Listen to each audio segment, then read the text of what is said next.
ఇందాక అన్నట్టు స్వతంత్రం వచ్చిన తర్వాత మొట్టమొదలు చేయాల్సిన పని మనకి కూలిపోయిన గుళ్ళని కట్టడమే కదా. ఫస్ట్ చేయాల్సిన పని అదే కదా. నిజంగా జాతీయ ప్రభుత్వం వస్తే అది చెయ్యాలంటే డబ్బులు కావాలి కదా.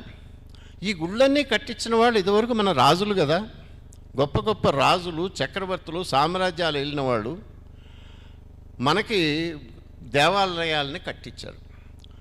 అద్భుతమైన దేవాలయాలు మీకు మధుర కానీ ఇంకోటి కానీ ఎక్కడికి పోయినా కళ్ళు తిరుగుతాయి. చిదంబరం కానీ ఇవన్నీ ఎవరు కట్టించారు? చక్రవర్తులు కట్టించారు. ఎక్కడి నుంచి కట్టించారు? వాళ్ళ జేబులో డబ్బులు ఇచ్చారా? ప్రజలు ట్యాక్సుల రూపంలో కట్టే డబ్బులు వాళ్ళకి వచ్చిన ఖజానాలోంచి ఖర్చు పెట్టారు.